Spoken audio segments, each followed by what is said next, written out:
It was the morning of Thanksgiving, and the streets of Maple Ridge were alive with a rare sense of quiet. For a small town in the Midwest, Thanksgiving felt like a sacred pause. The world moved slower, shops closed early, laughter echoed from homes where families gathered, and the chill in the air carried the sweet scent of pies baking in ovens. For John Miller, this particular Thanksgiving felt special.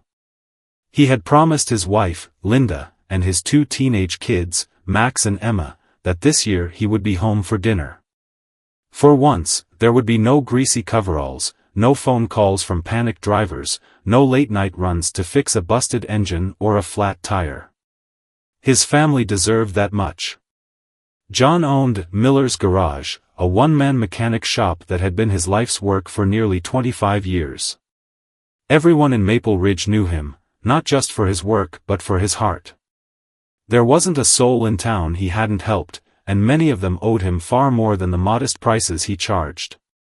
If you asked anyone, they'd call him the town's quiet hero, though John always brushed that off with a chuckle and a wave of his oil-stained hand. To him, fixing cars wasn't heroic, it was just what he did. That morning, Linda had made a full spread of breakfast: pancakes, eggs, bacon. The dining table was set with mismatched dishes and folded paper napkins. John sat at the table, halfway through a plate of food when his phone buzzed on the counter. He ignored it. "Don't you dare," Linda warned playfully from across the room, her eyes narrowing. John laughed. "It's probably nothing." But when the phone buzzed again and then again, his gut told him it wasn't.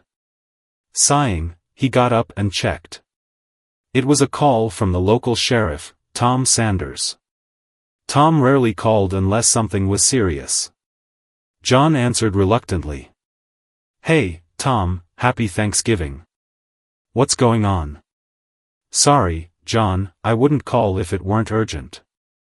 Tom's voice sounded tight, even over the phone. "There's a family stuck out near Route 57, car broke down.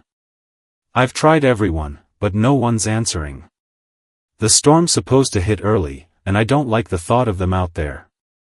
John glanced back at his wife, whose expression was already softening as she overheard the conversation. He rubbed the back of his neck. "Where exactly are they?" "About 50 miles out. North end of the old highway. Can you help them out, John? I owe you one." John closed his eyes for a moment. He'd promised. He swore he'd be home for dinner.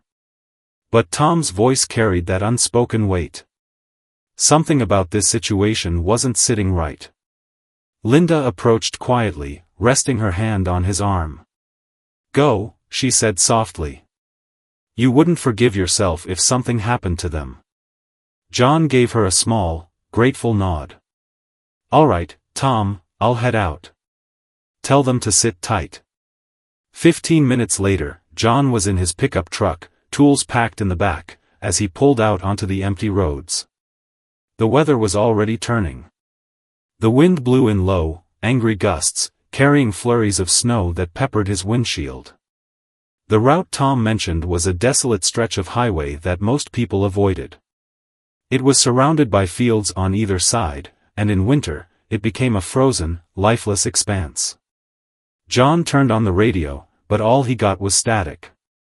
For a moment, his thoughts drifted to his family at home, Linda probably bustling around the kitchen, Emma setting the table, and Max half-heartedly peeling potatoes while sneaking glances at his phone. A wave of guilt sat heavy in his chest. He told himself he'd be back soon. He'd get the family to safety and be home in time to carve the turkey. As John approached the old highway, the snowfall thickened. The road seemed darker here, as if the sky had forgotten to light this corner of the earth. And then, in the distance, he spotted them, a small, beat-up sedan parked awkwardly on the shoulder, hazard lights blinking weakly. John pulled up alongside the car and stepped out, pulling his jacket tighter against the biting wind. He approached cautiously, knocking on the driver's side window. The woman inside startled at the sound. She rolled down the window just enough to speak, her breath fogging up the cold air. "Are you the mechanic?" she asked, her voice edged with a mix of relief and anxiety. "Yeah," John said, smiling reassuringly. "Name's John. Sheriff Sanders sent me." The woman smiled weakly. "Thank God. I thought we'd freeze out here." John peered inside. There were 2 young kids in the back seat, bundled in coats and blankets. They looked about 8 and 10, shivering despite the layers. Beside the woman in the passenger seat sat a man, broad-shouldered, with a hard, quiet face. His eyes met John's briefly, and John couldn't help but feel something unspoken pass between them. "All right, let me take a look at the engine," John said, heading to the front of the car. He popped the hood, and immediately something struck him as odd. The engine wasn't just broken, it looked tampered with. Some of the wiring was severed cleanly, and bolts had been removed. This wasn't a typical breakdown. John's brows furrowed. He stepped back to the driver's side window. "What happened here? This doesn't look like wear and tear." The woman hesitated, glancing nervously at the man. We hit a bump, and the car just stopped running. Can you fix it?" John studied her face. She was trying to sound calm, but her eyes betrayed her. Something was wrong. "I'll see what I can do," he said. "But you'll need a tow into town. This'll take some time."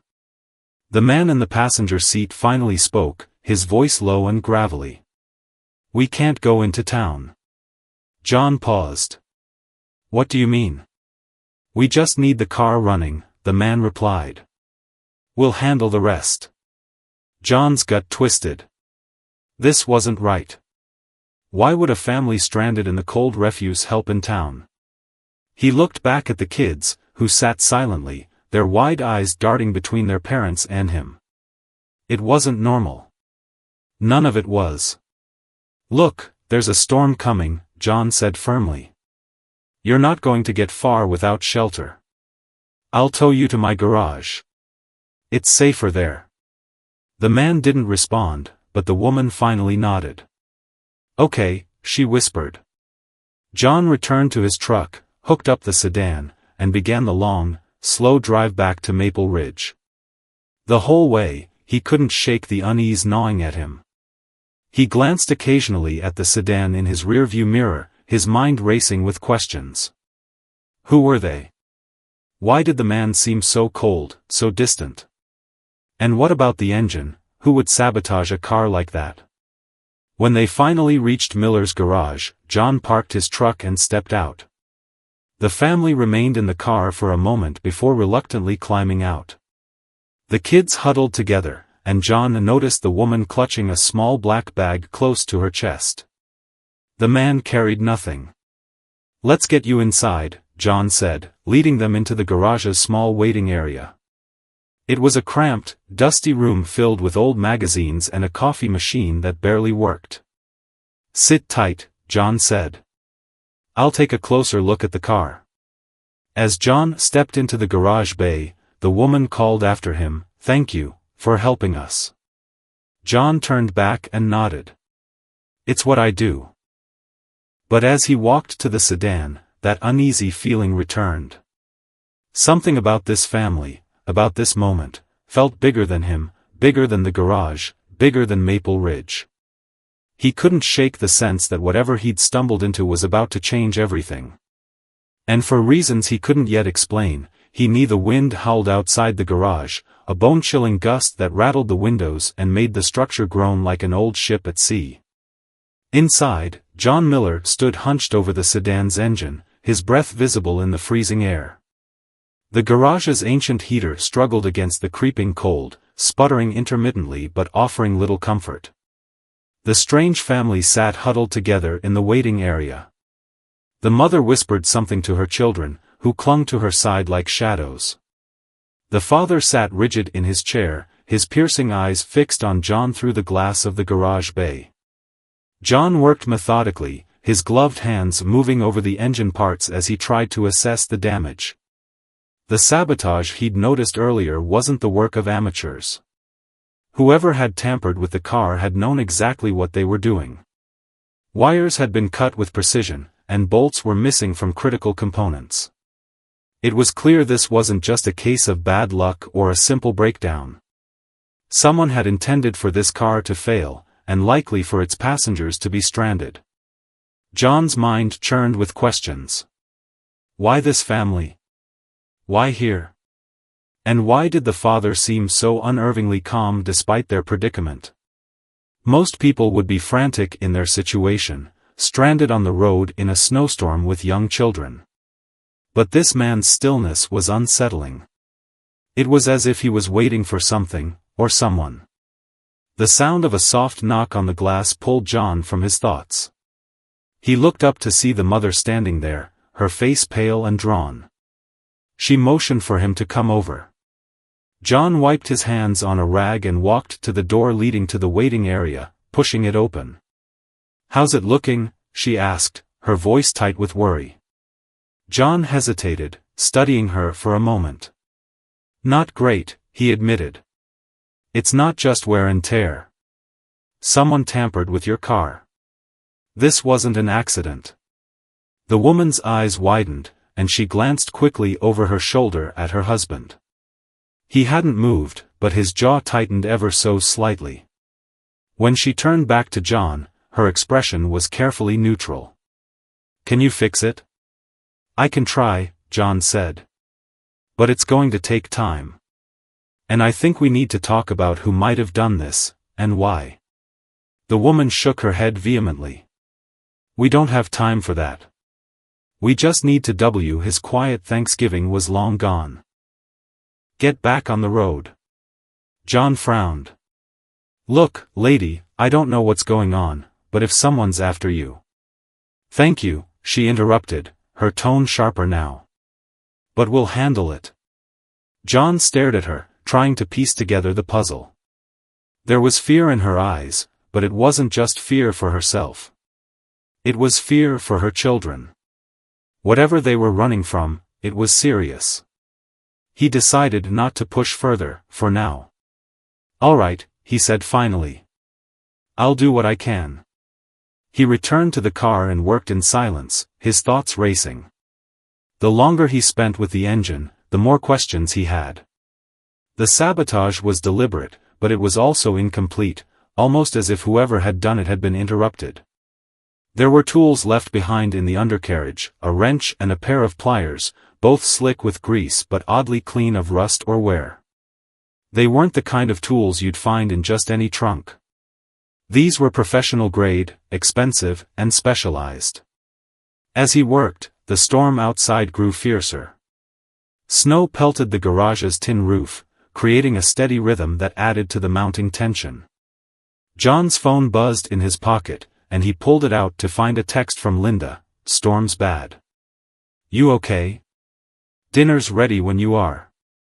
He stared at the screen for a moment, feeling a pang of guilt. He'd already missed Thanksgiving dinner. He typed a quick response, "Still at the shop. Helping some folks. Be home soon. Love you." And shoved the phone back into his pocket. When John finally had the engine partially repaired, he went back inside to update the family. The children were asleep now, their small bodies curled up on the worn leather couch. The mother sat beside them, her hands clasped tightly in her lap. The father stood by the window, his silhouette framed against the swirling snow outside. "It's going to take longer than I thought," John said, addressing the room. "I've patched up what I can, but there are parts I'll need to replace. I've got some spares in the back, but I'll need a few hours to get everything done." The father turned slowly, his face unreadable. "We don't have a few hours." John bristled at the man's tone. "Look, I'm doing my best here. You're lucky I even came out in this storm. If you want to complain, feel free to take your car to the next mechanic." "Oh, wait, there isn't one for another 100 miles. The father's lips pressed into a thin line, but he didn't respond. The mother stood, her movements quick and jittery. "Please," she said softly, placing a hand on John's arm. We're grateful. We need to keep moving as soon as possible. John looked at her, then at the kids, and finally at the man. He didn't like being kept in the dark, but he wasn't about to let these people freeze to death. Fine, he said. I'll get it done as fast as I can. But if there's something I need to know. The mother shook her head quickly. There's nothing. Just, thank you. John didn't believe her, but he let it go. He returned to the garage bay and began searching for the parts he needed. As he rummaged through shelves and bins, the sound of a car engine caught his attention. It wasn't the sedan, it was coming from outside. He froze, listening. The engine idled for a moment before the sound of tires crunching on snow grew louder. A vehicle was approaching. John walked to the front of the garage and peered out the window. Through the swirling snow, he saw the faint outline of a black SUV pulling into the lot. His gut tightened. Something about the vehicle set off alarm bells in his head. It wasn't a local car, he knew every make and model in town, and this one didn't belong. The SUV came to a stop, and the driver's side door opened. A man stepped out, tall and broad-shouldered, wearing a heavy coat and a black hat. He stood there for a moment, scanning the garage as if assessing the situation. Then he walked toward the front door. John's heart began to race. He turned back toward the waiting area and saw the father standing by the window, his face grim. The mother was already on her feet, her eyes wide with panic. She whispered something to her husband, who nodded once before turning to John. "Don't open the door," the man said, his voice low but firm. John frowned. "Who is that?" "Just don't open it," the man repeated. Before John could respond, there was a knock at the door, loud, deliberate, and far too confident for the stormy night. John's hand hovered over the door handle, his instinct screaming at him to keep it shut. He glanced back at the family. The mother was clutching her children tightly, her face pale with fear. The father moved toward them, shielding them with his body.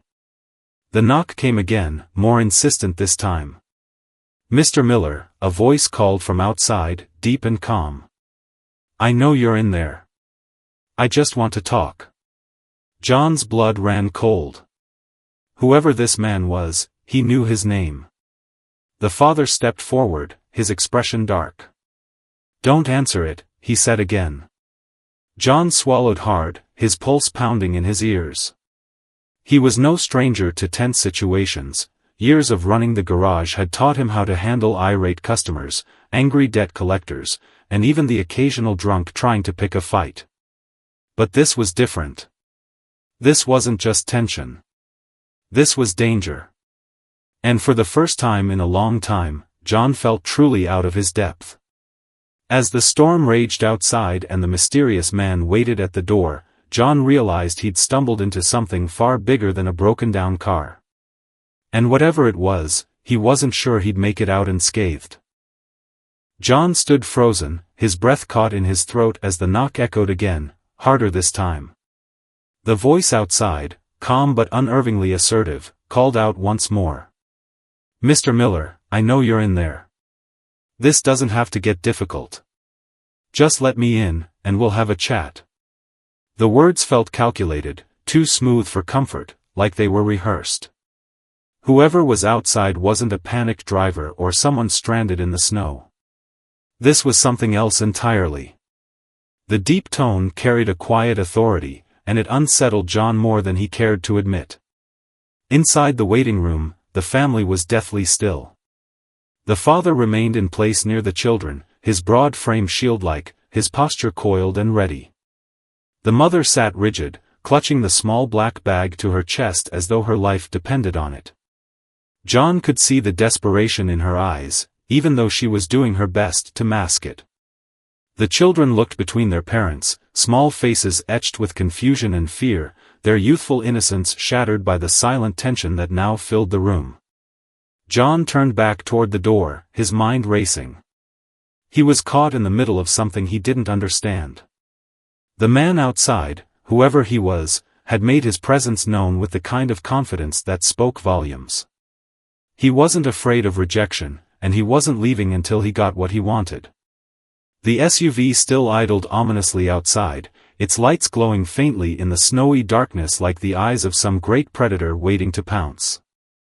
"Mr. Miller," the voice came again, more forceful this time. "We're losing time. You really don't want to drag this out.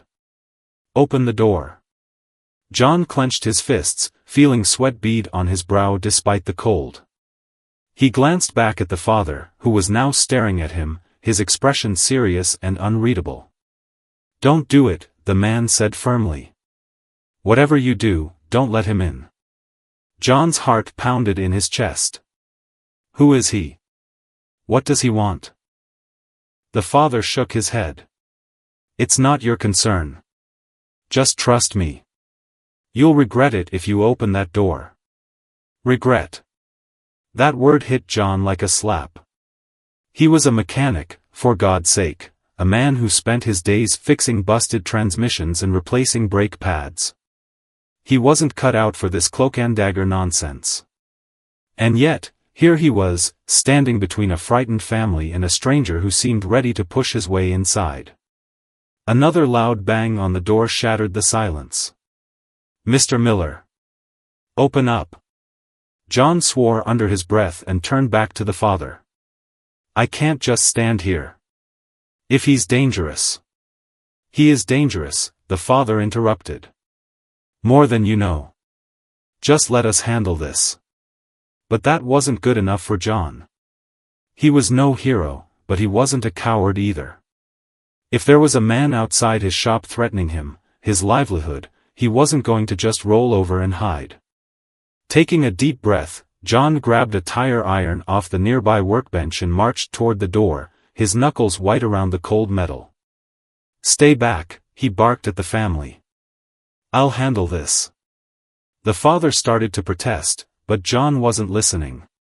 He had dealt with pushy people before, men who thought they could intimidate him into submission. Whoever this guy was, he'd learned soon enough that John Miller wasn't someone you could push around. John yanked the door open a crack, just enough to see the man outside. He stood tall, his broad shoulders blocking much of the view behind him. Snow swirled around him like restless ghosts, but he seemed untouched by the cold. His heavy coat, dark and pristine, looked out of place in a town like Maple Ridge. He wore no hat or gloves, his thick hands bare at his sides. His face was clean-shaven, his jaw sharp and angular, and his eyes, dark and unblinking, held a predator's patience. "Mr. Miller," the man said smoothly, his lips curling into a polite but hollow smile. "There you are. I was beginning to think you weren't going to answer." John tightened his grip on the tire iron. "Who the hell are you, and what do you want?" The man's smile didn't falter. "I'm just someone looking for a family that happens to be stranded here. They left something important behind, and I'd like to get it back. You know how it is, mistakes happen." John's jaw clenched. The man's voice was polite, but there was an undercurrent to his words that sent a chill through John's bones. He didn't sound like someone making a simple request. He sounded like someone making a demand. "I don't know what you're talking about," John said flatly. "There's no one here but me." The man tilted his head slightly, his smile fading just a fraction. "Come now, Mr. Miller. Let's not waste time. I know they're inside." John felt his stomach drop. How did he know? He couldn't have seen the family, the waiting room windows were covered with frost, and the storm was too thick to see through. And yet, the certainty in the man's voice was undeniable. "Look," John said, trying to keep his voice steady, "I don't know who you are, but you're not welcome here. I suggest you get back in your car and leave." The man's smile vanished entirely, replaced by a cold, impassive stare. For a long moment, he said nothing, the snow falling silently between them. Then, without warning, he stepped closer, his boots crunching in the fresh snow.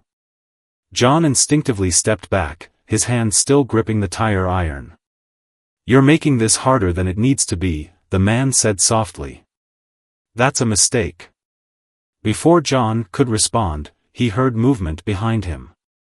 The father had stepped into the garage bay, his large frame silhouetted by the dim light from the waiting room.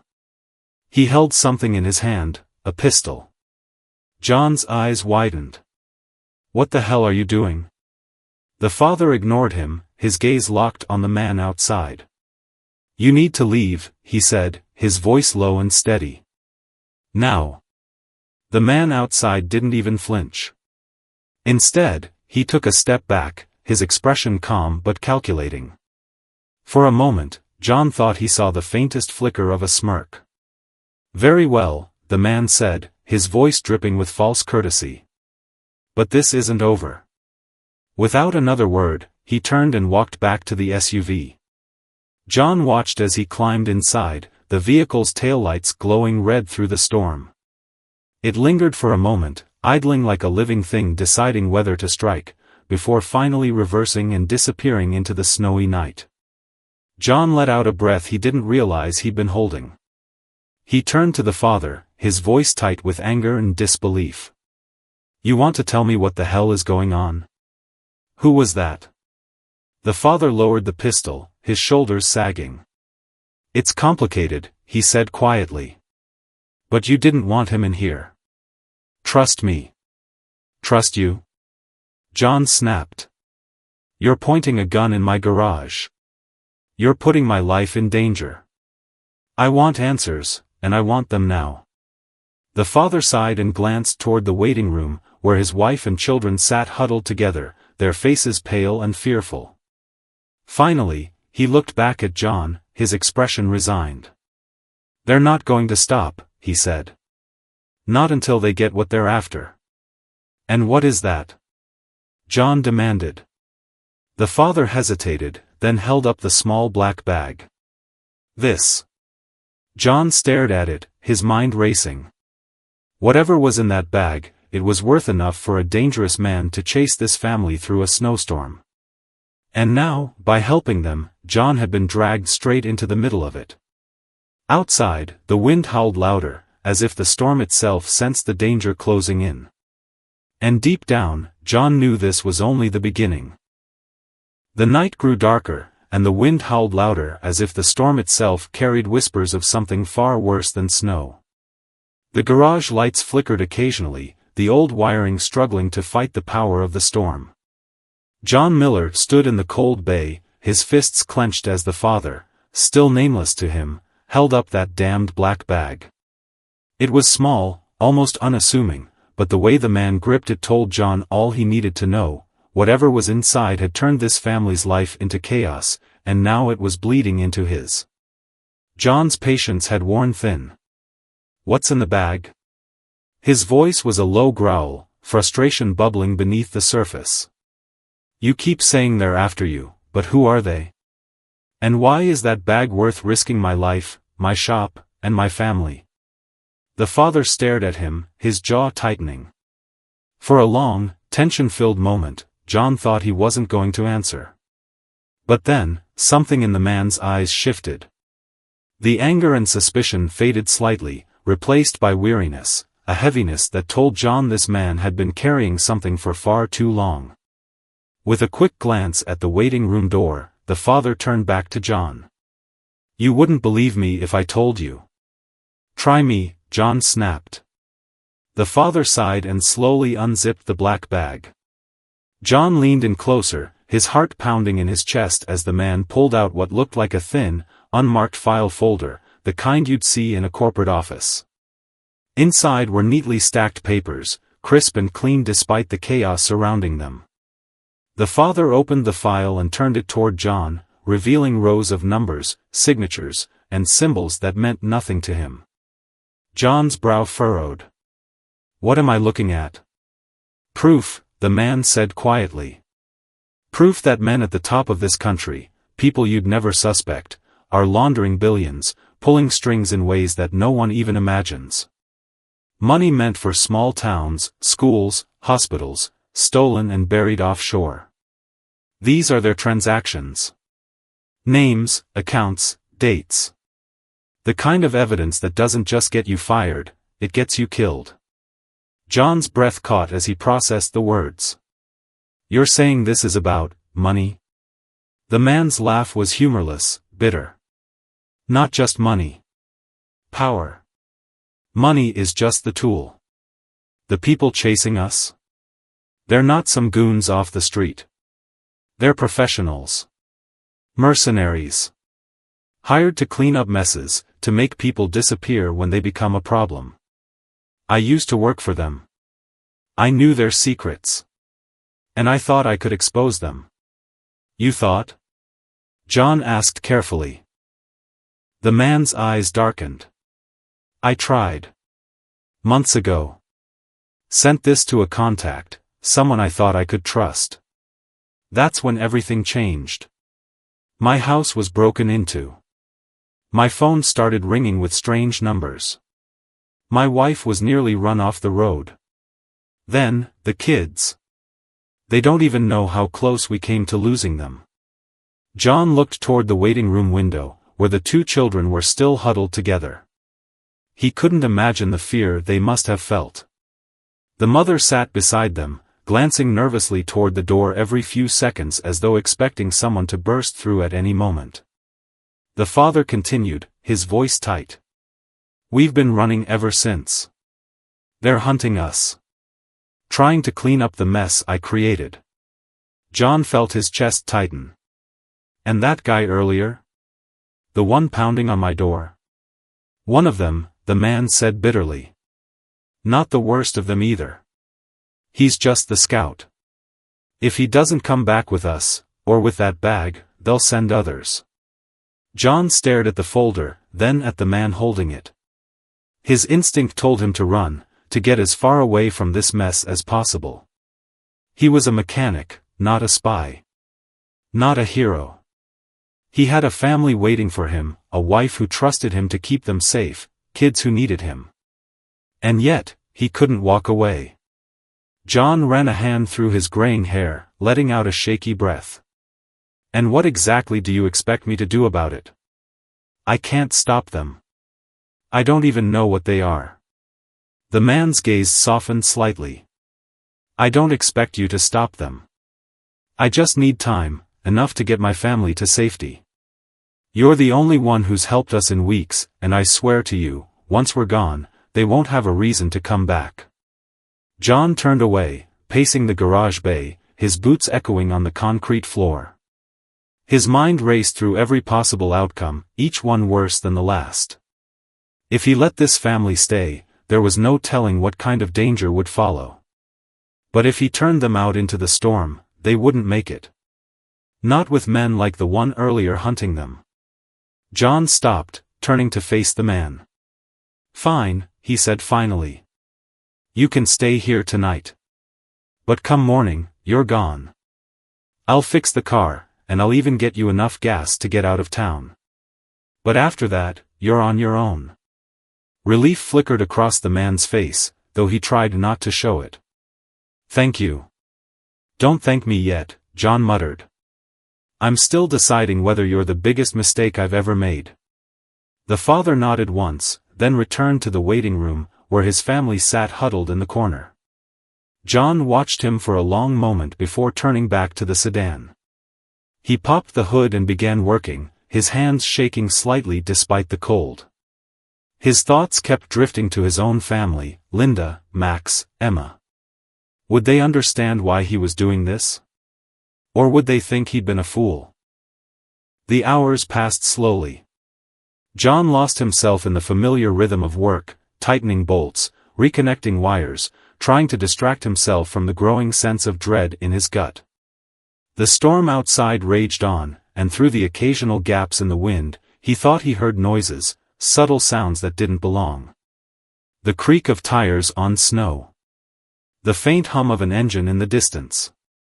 When the clock on the wall read just past midnight, John finally stepped back, wiping his hands on an oily rag. The sedan was ready, but John couldn't shake the feeling that it wouldn't matter. He glanced toward the waiting room one last time. The family was asleep now, the mother curled protectively around the children. The father sat in the corner, a pistol resting loosely in his lap, his eyes open and watchful. John turned off the shop lights, leaving only the dim glow of the waiting room behind. He sat heavily on a stool beside the car, the weight of the night pressing down on him.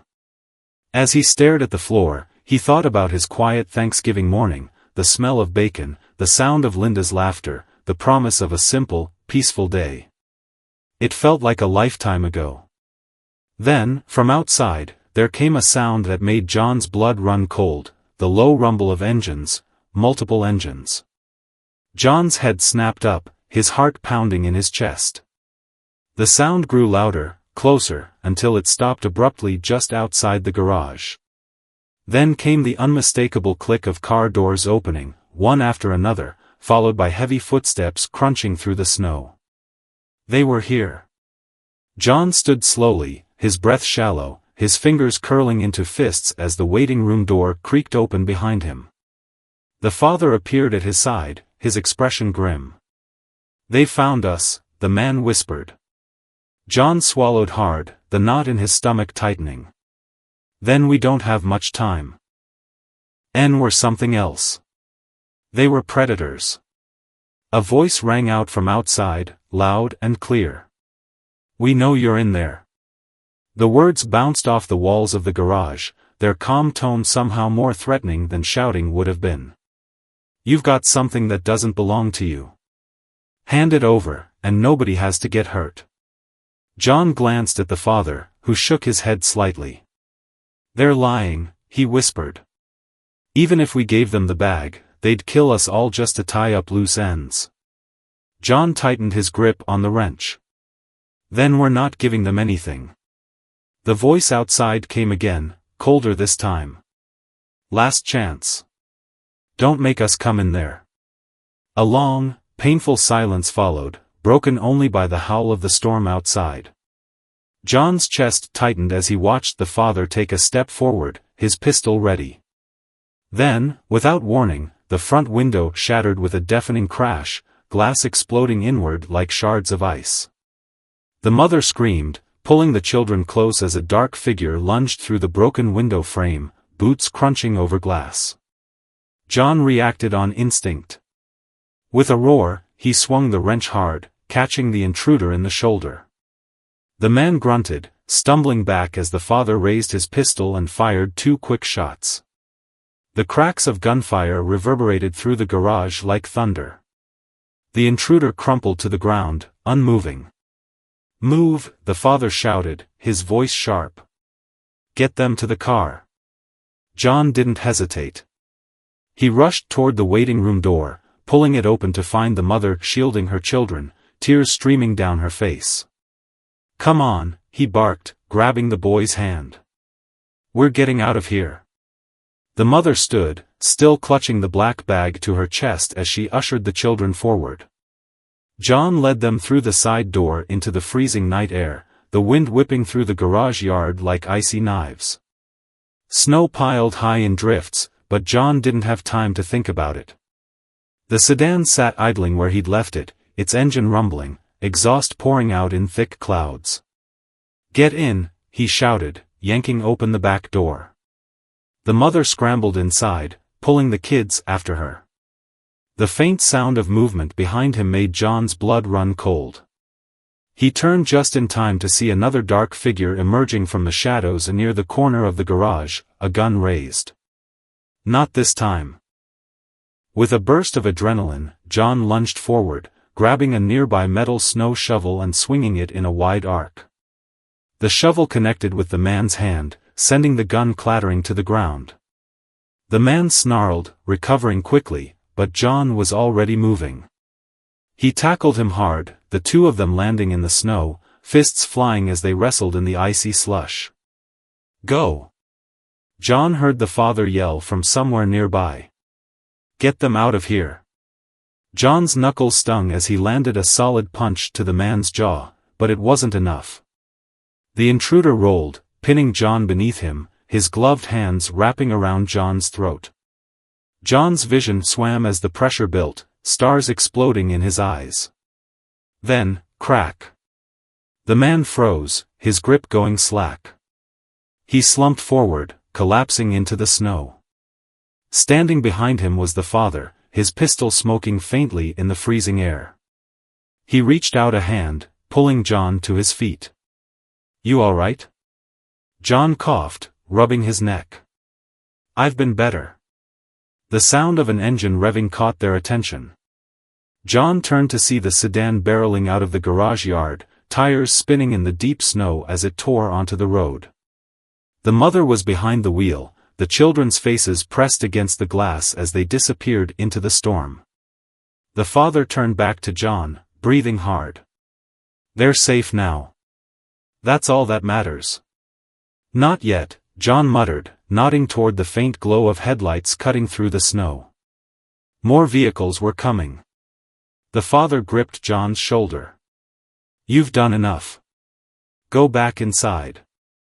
I'll draw them away." John opened his mouth to protest, but the father shook his head. "You've got a family of your own, don't you? Go home to them. Don't let this destroy your life too."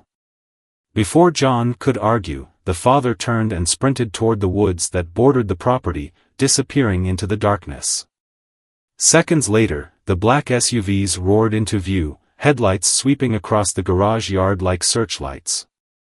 John ducked back inside, his heart hammering as he watched through the window.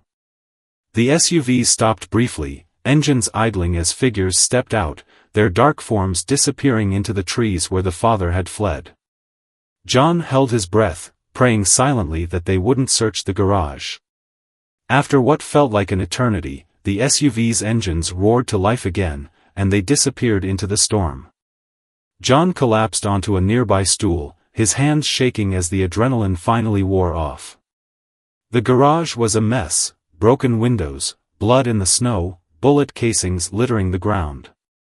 But somehow, they'd made it. The family was gone. The father had bought them time. John glanced at the black bag, which still sat on the floor where the mother had dropped it in the chaos. He stared at it for a long moment before finally picking it up. He didn't open it this time. Instead, he placed it carefully in the corner of the room, out of sight. The storm raged on outside, but John hardly noticed. His thoughts drifted to the family, hoping they'd made it far enough to escape the men chasing them. He wondered about the father, who had sacrificed everything to protect the people he loved.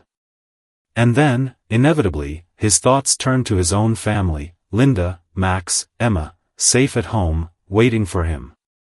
John let out a long breath, leaning back against the wall. He didn't know what tomorrow would bring, but one thing was certain, his life would never be the same again.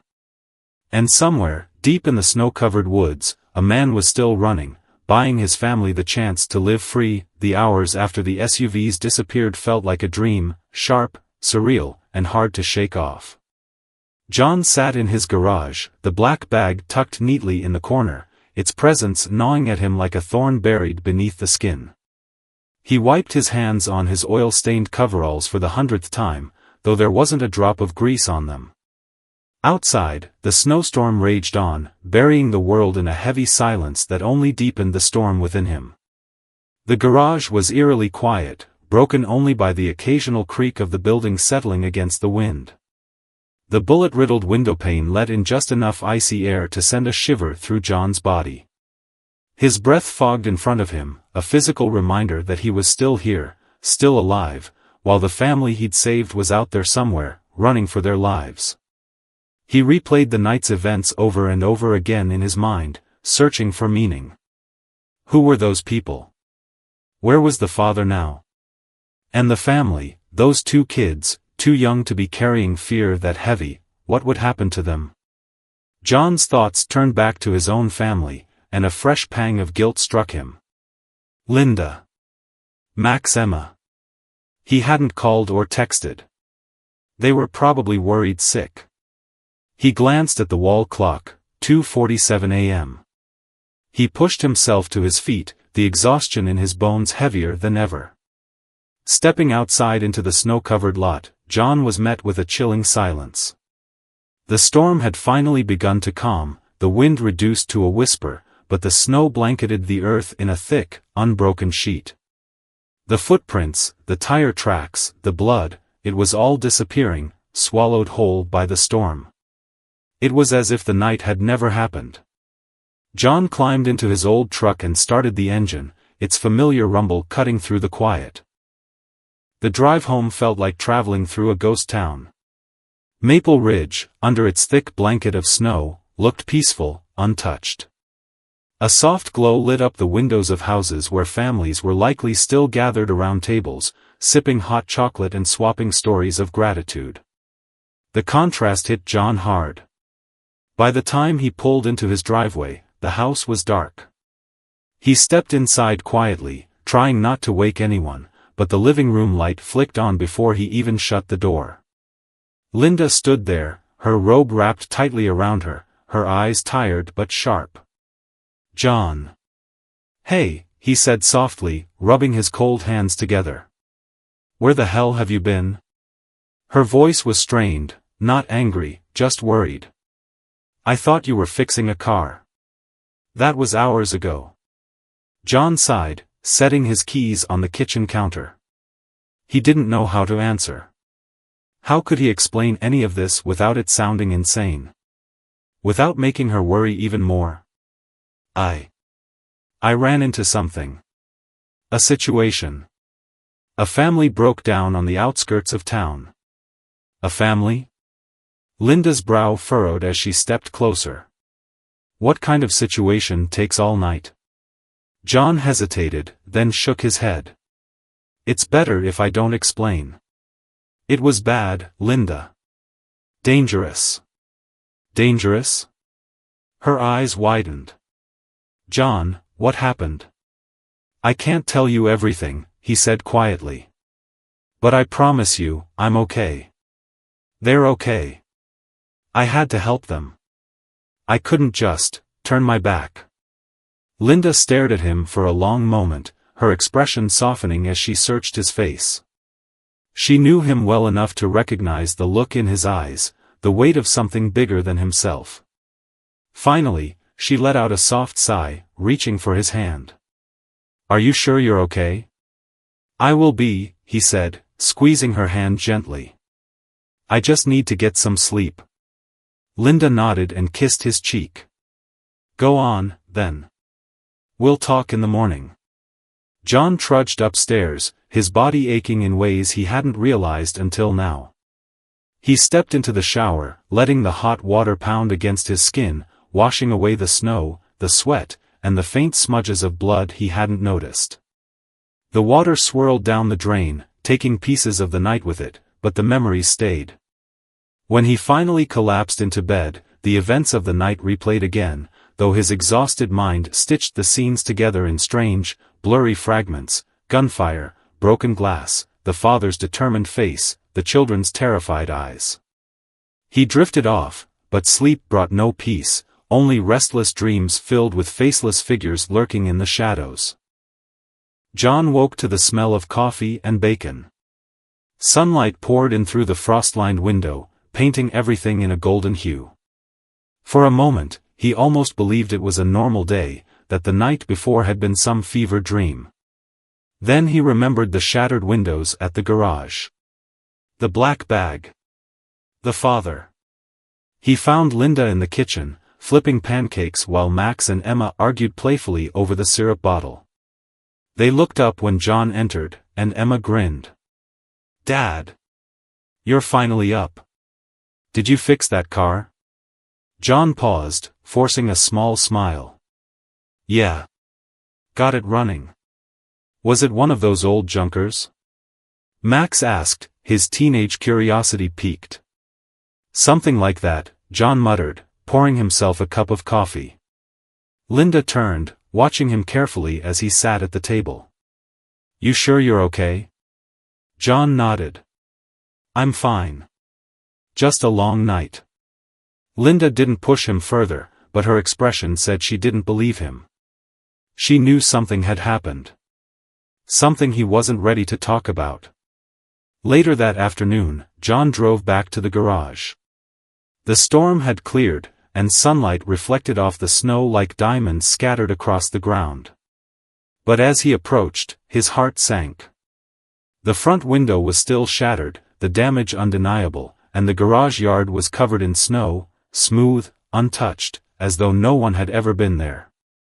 Inside, the black bag still sat in the corner where he'd left it. He stared at it for a long time, his mind racing. He should turn it in. Call the sheriff. Hand it over to someone who could deal with it. But his gut told him otherwise. The father's words echoed in his mind. They're not going to stop. John picked up the bag and set it on the workbench. He hesitated for a moment before pulling out the folder again. The papers were dense, filled with technical jargon he didn't fully understand. But it was enough. Accounts, names, signatures. Proof of something rotten, something far bigger than Maple Ridge or his little garage. He knew holding onto it made him a target, but letting it go felt worse. If he handed this over to the wrong person, the family's sacrifice would have been for nothing. John sat heavily on his stool, staring at the papers. He was just a mechanic, a nobody in the grand scheme of things. But somehow, fate had chosen him to carry this burden. He didn't know where the father was now, or if the family had made it to safety, but he hoped they had. He hoped the kids were somewhere warm, somewhere far away from the men chasing them. For now, John would keep the bag hidden. It wasn't much, but it was something. If those men came back, he'd be ready. And maybe, just maybe, someday the truth inside that bag would find its way to the world. Until then, John Miller, mechanic, father, and quiet hero, would keep it safe. As he sat there, alone in the garage, he thought about the father's final words before disappearing into the snow. Go home to your family. Don't let this destroy your life. John's gaze shifted to the sunlight streaming through the shattered window. They're my family too now, he murmured to himself. And for the first time since the storm began, he felt ready to face whatever came next.